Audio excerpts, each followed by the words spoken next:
स्वागत है आप सभी का हमारे YouTube channel open study area पर।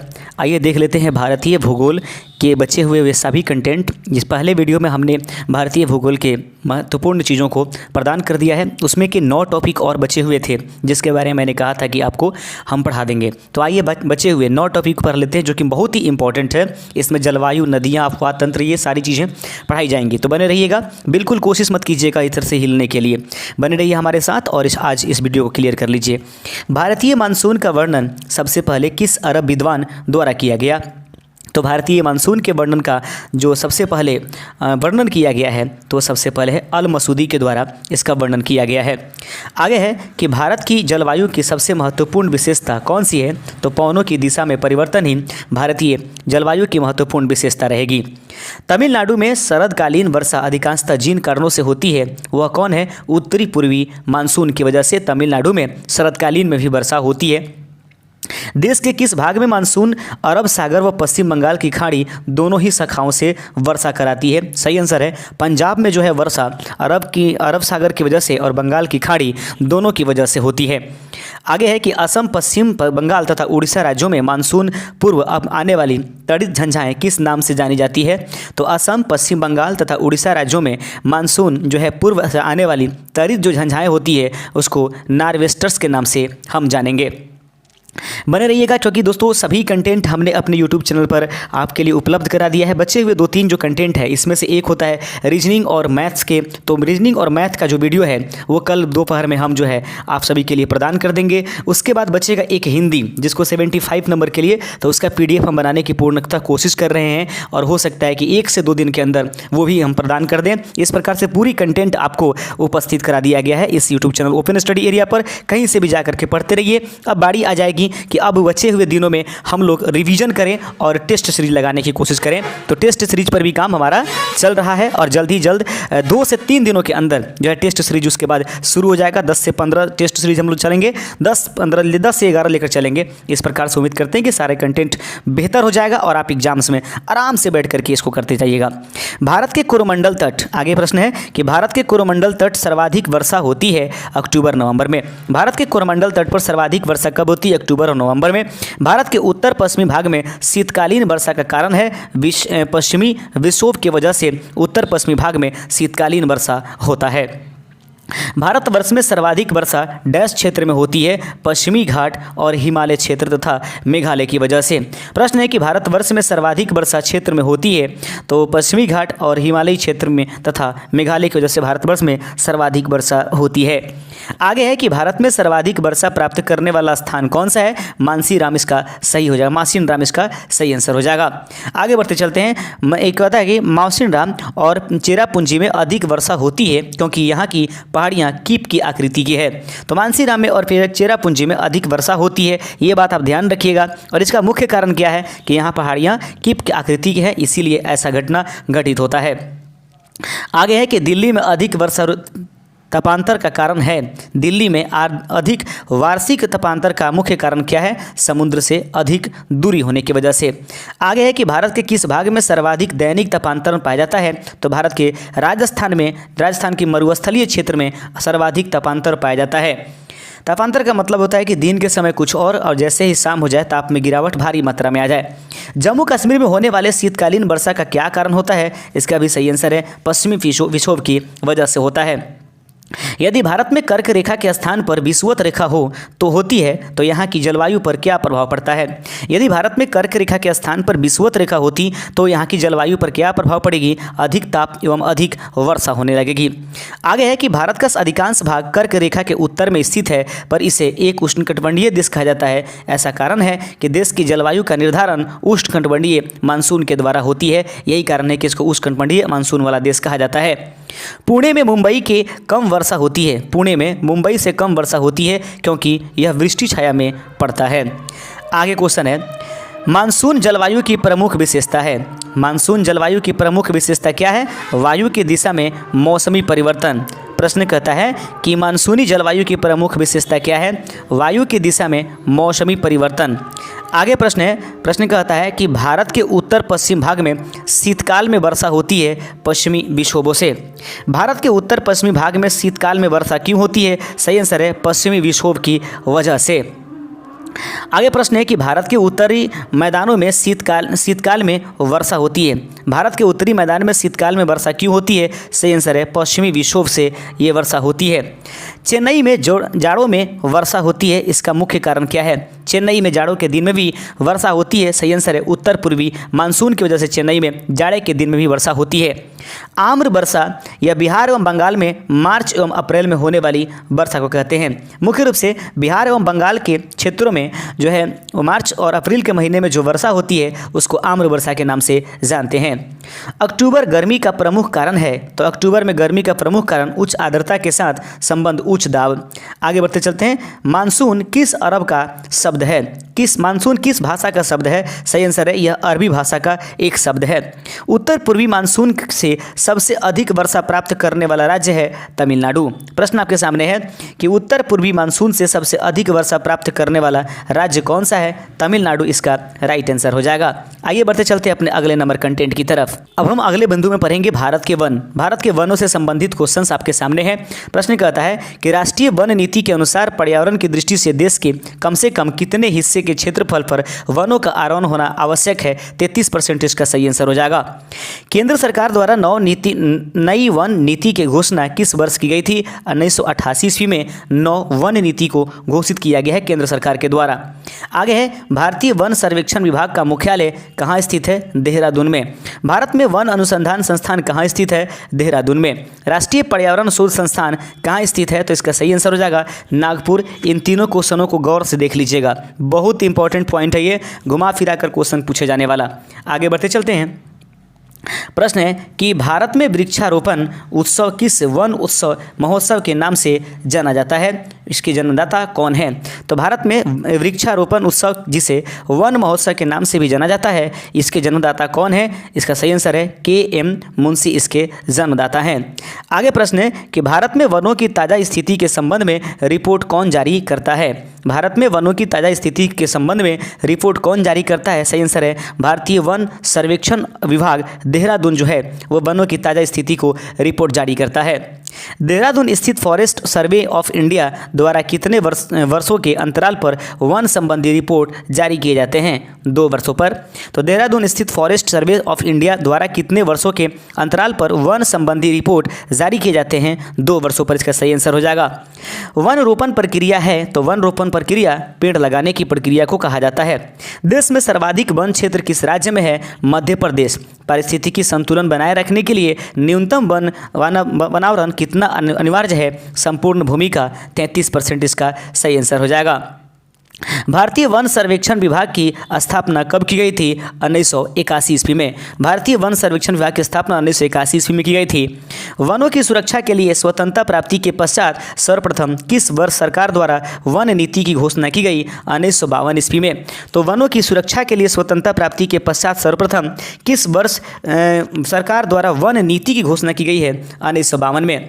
अगला क्वेश्चन है वृक्षादित, यह कहता है कि वृक्षादित क्षेत्र सर्वाधिक है पूर्वी डेक्कन में। नीलगिरी पहाड़ियों में पेड़ की सामान्यतः या सामान्य जाति कौन सी है? टोंक, जिसको हम लोग सौगान के नाम से जानते हैं। एक बार फिर से देख लीजिएगा, नीलगिरी की पहाड़ियों में पेड़ की सामान्य जाति है जिसको हम लोग टोंक यानी सौगान के नाम से जानते हैं। भारत में मैंग्रोव वनस्पति मुख्यतः पाई जाती है सुंदरबन पश्चिम बंगाल की तरफ। दोस्तों याद रखिएगा, थोड़ा सा आप हमारे साथ समय जरूर बिताइए, इससे बहुत ज़्यादा आपको फ़ायदे होने वाले हैं। बिल्कुल घबराइएगा नहीं, थोड़ा सा क्लास हो सकता है कि आज का लंबा चल जाए, लेकिन उसके बाद आपको कोई दिक्कत होने वाला नहीं है। इसका MCQ हम इसके बाद करा देंगे अगले वीडियोज़ में, जिससे कि आपको हर चीज़ का डाउट्स क्लियर हो जाएगा। आइए बढ़ते चलते अपने कंटेंट नए की तरफ। अब हम पढ़ने की कोशिश करेंगे भारत की मिट्टियाँ, सभी इंपॉर्टेंट है, याद रखेंगे। भारत में सर्वाधिक क्षेत्र पर किस प्रकार की मिट्टी के विस्तार है? सही आंसर है जलोढ़ मिट्टी यहाँ पर सबसे अधिक पाई जा रही है। आगे है तटीय मैदानों और उत्तर भारत के मैदानों में उत्कृष्ट मृदा कौन सा है? जलोढ़ मिट्टी। आगे है नवीन जलोढ़ मिट्टी को अन्य किस नाम से जानते हैं? इसको खादर कहते हैं। पुरानी जलोढ़ मिट्टी को अन्य किस नाम से जाना जाता है? इसको बांगर कहते हैं। भारत के उत्तरी मैदान की मृदा सामान्यतः कैसी बनी है? इसका सही आंसर है तल्लोचन से। भारत के उत्तरी मैदान की मृदा सामान्यतः कैसे बनी है? तल्लोचन से। आगे तल्लोचन से आगे क्वेश्चन है, गंगा के मैदानों की पुरानी कछारी मिट्टी को क्या कहते हैं? बांगर। भारत में समस्त स्थल भाग का कितना प्रतिशत जलोढ़ मिट्टी है? 24% जो है भारत की लगभग जलोढ़ मिट्टी है। कोई भी अगर डाउट होता है, किसी भी प्रकार से हमसे कन्फ्यूजन हो जाती है, तो प्लीज़ हमें कमेंट करके इसको मेंशन जरूर कराइएगा। जलोढ़ मिट्टी में जब बालू के कणों और चिक्का की मात्रा लगभग बराबर हो तो उसे किस नाम से जानते हैं? दोमट मिट्टी। तो जिसमें बालू और चिक्का की दोनों की मात्राएं आपस में बराबर हो जाए तो वह मिट्टी दोमट के नाम से जानी जाएगी। कपास की खेती के लिए सर्वाधिक जो उपयोगी मिट्टी है उसका नाम है काली मिट्टी। और लावा के प्रवाह से किस मिट्टी का निर्माण होता है? काली मिट्टी का निर्माण होता है। आगे है रेगुर मृदा किसकी कृषि के लिए सर्वाधिक उपयुक्त है? कपास के लिए। रेगुर मृदा किसकी कृषि के लिए सबसे अधिक जो है उपयुक्त है? सही आंसर है कपास। किस मिट्टी में कृषि के लिए सिंचाई की आवश्यकता नहीं होती है? काली मिट्टी में किसी प्रकार की सिंचाई की जरूरत नहीं है, उसमें नमी की मात्रा अधिक पाई जाती है। भारत में काली कपास मिट्टी की किस स्थानीय नाम से जाना जाता है? भारत में काली कपासी मिट्टी को और किस नाम से जानते हैं? रेगुर मिट्टी के नाम से जानते हैं। भारत में लाल मिट्टी का सर्वाधिक विस्तार कहां पर है? आंध्र प्रदेश एवं तमिलनाडु में। ध्यान रखिएगा, भारत में लाल मिट्टी का सर्वाधिक विस्तार कहां पाया जाता है? आंध्र प्रदेश और तमिलनाडु इसका सही आंसर हो जाएगा। तमिलनाडु के 2/3 क्षेत्र पर किस मिट्टी की विस्तार पाया जाता है? लाल मिट्टी का। लेटेराइट मिट्टी महत्वपूर्ण रूप से पाई जाती है मलाबार तटीय क्षेत्र में। आगे बढ़ते चलते हैं। क्वेश्चन है कि किस मिट्टी में लोहे और एल्युमिनियम की ग्रंथियां पाई जाती है? किस मिट्टी में लोहे और एल्युमिनियम की ग्रंथियां पाई जाती है? लेटेराइट इसका सही आंसर है। लेटेराइट मिट्टी सामान्यतः अत्यधिक वर्षा वाले क्षेत्रों में पाई जाती है और इस मिट्टी में मुख्यतः मोटे अनाज की खेती की जाती है। इस मिट्टी में चाय की भी कृषि की जाती है। तो क्वेश्चन पूछ देगा लेटेराइट मिट्टी में ही चाय की खेती की जाती है। धान की खेती के लिए सर्वाधिक आदर्श जो मृदा है वह कौन सी है? जलोढ़ मिट्टी। धान की खेती के लिए सर्वाधिक आदर्श मिट्टी कौन सा है? तो जलोढ़ मिट्टी जो है वो धान की खेती के लिए इंपॉर्टेंट है। मृदा अपरदन रोका जा सकता है वन रोपण के द्वारा। रेगुर मिट्टी का दूसरा नाम क्या है? रेगुर मिट्टी का दूसरा नाम काली मिट्टी है। रेगुर मिट्टी सबसे ज़्यादा कहाँ पाई जाती है? महाराष्ट्र में। तो मिट्टी से संबंधित ये सारी बिंदुएं अब कंप्लीट हो गई है। आइए बढ़ते चलते हैं अगले नंबर हम लोग कंटेंट की तरफ। आइए अब देखेंगे भारत की कृषि के बारे में। तो इसका पहला पॉइंट है कि भारत का सबसे बड़ा चावल उत्पादक राज्य कौन है? पश्चिम बंगाल। भारत में अधिकतम कृषि योग्य क्षेत्र घेरने वाली फसल कौन सी है? तो धान की खेती भारत में सबसे अधिक होती है। उस खाद्य फसल का नाम बताइए जो भारत में सबसे अधिक उपजाई जाती है? चावल। भारत में हरित क्रांति किस मामले में सर्वाधिक सफल रही? गेहूं तथा चावल के रूप में सर्वाधिक जो सफलता मिली है उसको गेहूं में मिली है। हरित क्रांति का अर्थ है कृषि के आधुनिक विधियों का उपयोग करके प्रति एकड़ फसल की उपज को बढ़ा देना। किस राज्य को भारत का धान्य भंडार के नाम से भी जानते हैं? तो पंजाब। लेकिन उत्पादन की दृष्टि से पहले स्थान पर जो है पश्चिम बंगाल रहता है। आगे क्वेश्चन है कि भारत में अधिक हरित क्रांति का जनक किसे कहा जाता है? Doctor MS. स्वामीनाथन को। तो भारत में हरित क्रांति का जनक निम्नलिखित में से कौन है? Doctor MS. स्वामीनाथन को। भारत का सबसे बड़ा मूंगफली उत्पादक राज्य कौन है? गुजरात। और भारत के सबसे बड़ा सोयाबीन उत्पादक कौन है? तो इसका सही आंसर हो जाएगा वह मध्य प्रदेश। याद रखिएगा, मूंगफली के उत्पादन के मामले में गुजरात पहले नंबर पर, सोयाबीन के मामले में जो है वो मध्य प्रदेश पहले नंबर पर, महाराष्ट्र जो होगा कपास की खेती के लिए सब पहले नंबर पर आती है। काजू का सबसे बड़ा उत्पादक राज्य केरल है और सबसे अधिक मात्रा में केसर मिलता है जम्मू एंड कश्मीर में। आगे बढ़ते चलते हैं। अगला प्रश्न है कि भारत में बृहद पैमाने पर जूट की खेती किस नदी घाटी के क्षेत्र में होती है? हुगली नदी के। भारत में सर्वप्रथम चाय कहाँ पैदा होती है? दार्जिलिंग इसका सही आंसर है। आगे बढ़ते चलते हैं। भारत में सबसे ज़्यादा चाय किस राज्य में पैदा होती है? असम। भारत में सबसे ज़्यादा चाय किस राज्य में पैदा होती है? सही आंसर है असम में। भारत का सबसे बड़ा गन्ना उत्पादक राज्य कौन है? उत्तर प्रदेश। इसलिए इसको क्या कहते हैं हम लोग? गन्ने का कटोरा के नाम से भी जानते हैं। भारत में सर्वाधिक रबड़ का सबसे अधिक उत्पादन किस राज्य में होता है? केरल इसका सही आंसर हो जाएगा। ये रिपीटेड क्वेश्चन है क्योंकि अब एग्जाम्स में 12 से 14 दिन रह गए हैं। अब कुछ ज़्यादा कोई चारा चलने वाला है नहीं, बाकी काम खत्म हो गया। इसलिए वन लाइनर देखिए, MCQ देखिए, MCQ लगाइए मैंने टेस्ट सीरीज। प्राकृतिक रबर के उत्पादन में भारत का विश्व में कौन सा स्थान है? तो प्राकृतिक रबर के उत्पादन में भारत का विश्व में चौथा स्थान है। तंबाकू के उत्पादन में भारत का विश्व में कौन सा स्थान है? तीसरा। और नील क्रांति किससे संबंधित है? तो यह नीली क्रांति मत्स्य पालन से संबंधित है।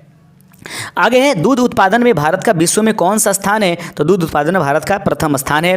भारत में दूध उत्पादन में अग्रणी राज्य कौन सी है? उत्तर प्रदेश। और ऑपरेशन फ्लड का संबंध दूध उत्पादन से है। ऑपरेशन फ्लड का संबंध किससे है? दूध उत्पादन से।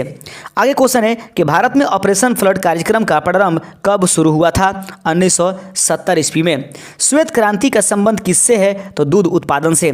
भारत में श्वेत क्रांति के जनक कौन माने जाते हैं? डॉक्टर वी कुरियन को। तो याद रखेंगे, श्वेत क्रांति का संबंध जो है दूध उत्पादन से, और श्वेत क्रांति के जनक निम्नलिखित में से डॉक्टर वी कुरियन को जाना जाता है। आगे प्रश्न है कि गुलाबी क्रांति किससे संबंधित है? तो झींगा के उत्पादन से गुलाबी क्रांति संबंधित है।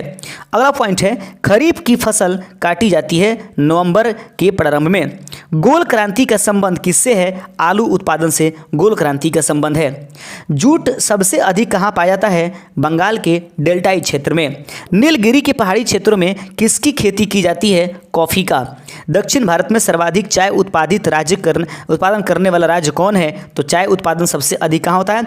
तमिलनाडु में, जहाँ तक दक्षिणी भारत की बात है। भारतीय दलहन शोध संस्थान कहाँ है? कानपुर में। पीली क्रांति के उत्पादन से संबंधित है तिलहन से। भारत का राष्ट्रीय फल आम है। और भारतीय सब्जी शोध संस्थान कहाँ है? वाराणसी में। इसका सही आंसर हो जाएगा। अभी हम लोग कृषि से संबंधित बिंदुओं को देख रहे थे, अब आइए अगले कंटेंट को देखने की प्रयास करते हैं। अब हम इस पॉइंट में देखने जा रहे हैं भारत के ऊर्जा संसाधन। याद रखिएगा, भारत के ऊर्जा संसाधन से संबंधित सभी क्वेश्चंस देख लीजिए। भारत में ऊर्जा का मुख्य स्रोत क्या है? तापीय।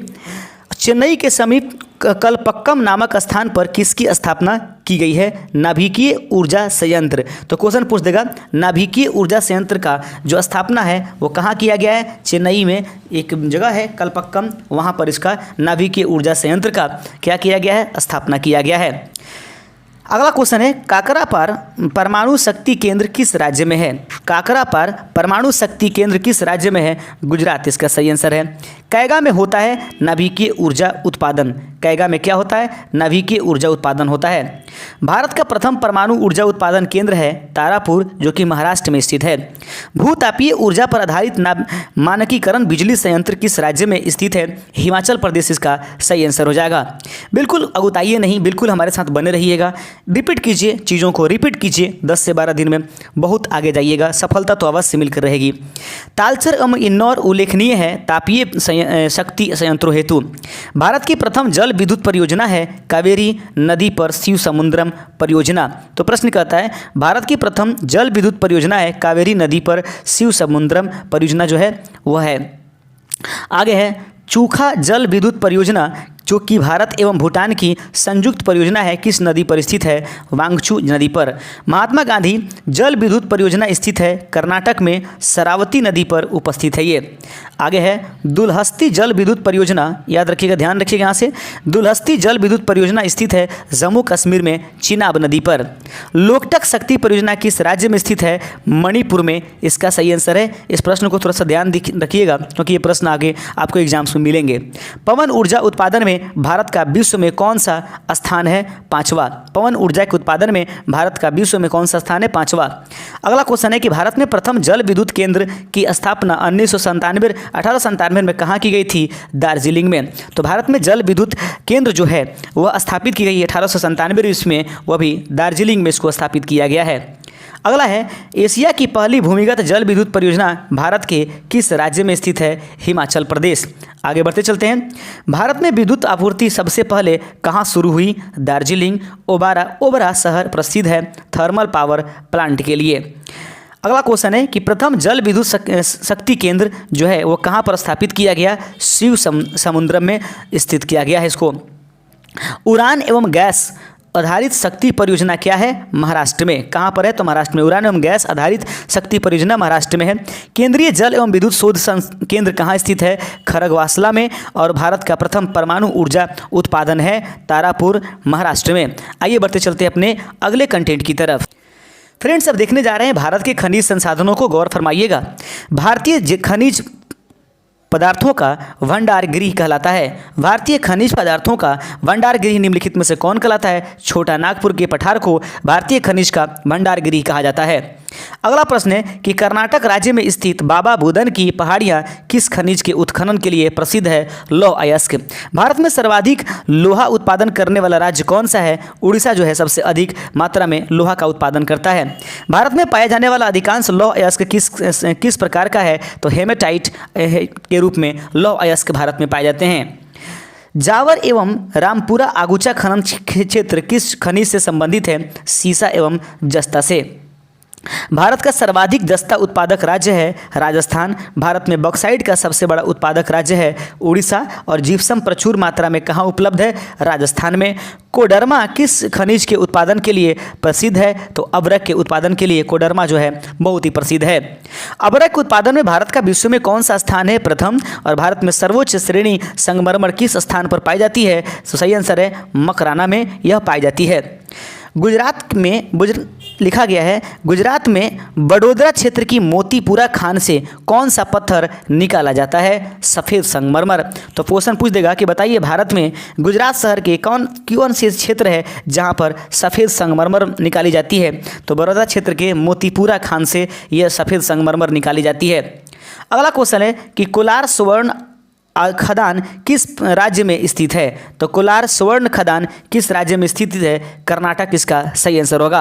भारत के किस राज्य में विश्व का सबसे बड़ा थोरियम का भंडार है? भारत के किस राज्य में विश्व का सबसे बड़ा थोरियम का भंडार है? राइट आंसर हो जाएगा केरल में थोरियम का सबसे ज़्यादा भंडार है जहाँ तक भारत की बात किया जाए। टंगस्टन उत्पादन के लिए प्रसिद्ध डेगाना खान किस राज्य के लिए स्थित है? टंगस्टन उत्पादन के लिए प्रसिद्ध डेगाना खान जो है किस राज्य में स्थित है? राजस्थान में। देश के कुल कोयला उत्पादन में झारखंड की भागीदारी है 40%। देश के कुल कोयला उत्पादन में झारखंड की कितनी भागीदारी है? 40%। इसका सही आंसर है। झारखंड में कोयला की खानें स्थित है झरिया में। भारत में सर्वप्रथम 1774 ईस्वी में कोयला का उत्खनन किस स्थान पर किया गया? रानीगंज में। आगे बढ़ते चलते हैं। प्रश्न है कि नवेली खनन किया जाने वाला प्रमुख खनिज है लिग्नाइट। भारत में सबसे अधिक कोयले का भंडार कहाँ है? दामोदर घाटी वाले स्थानों पर भारत में सबसे अधिक कोयला है। और किसी व्यक्ति ने हमें कमेंट करके बताया था कि सर पूरे विश्व में कोयला सबसे ज़्यादा चीन में उपलब्ध है, जो कि सही नहीं है। अमेरिका में सबसे ज़्यादा, जो कि मैंने आपको पहले बताया है, इस पर डाउट नहीं रखें। आगे बढ़ते चलते हैं। पश्चिम बंगाल में रानीगंज का संबंध है कोयला क्षेत्र से।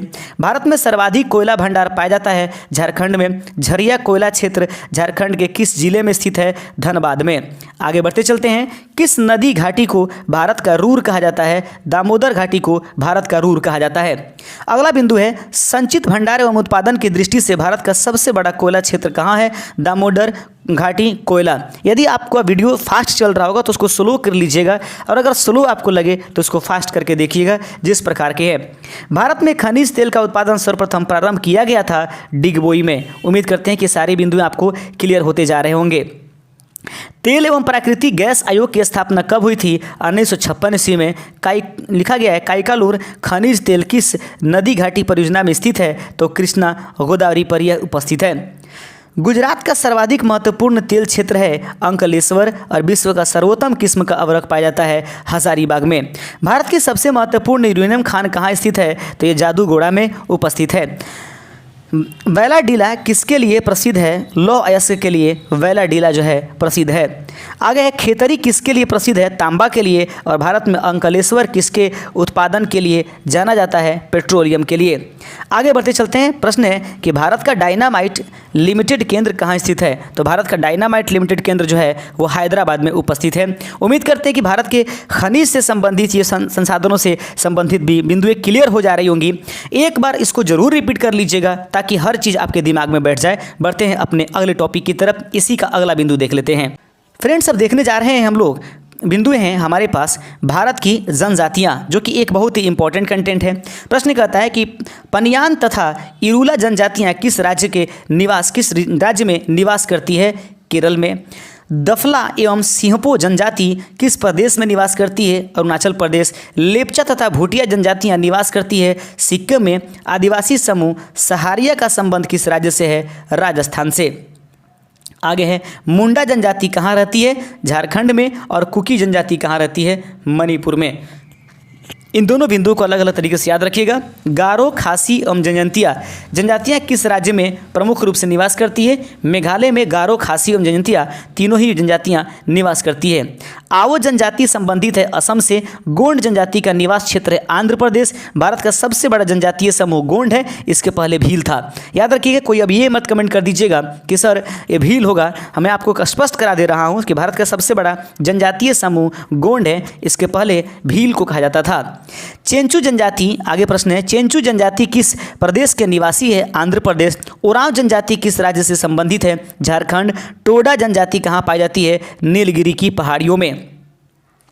झारखंड राज्य की सबसे बड़ी जनजाति क्या है? संथाल। और गारो जनजाति है मेघालय में। बोडो जो निवासी करते हैं वो गारो पहाड़ी पर निवास करते हैं।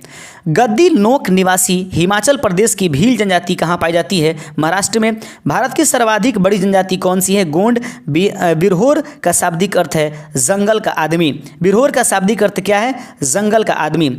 अगला क्वेश्चन है, धुमकुरिया किस जनजाति की सामाजिक संस्था है? उरांव की। थारू जनजातियाँ पाई जाती हैं तराई प्रदेश में।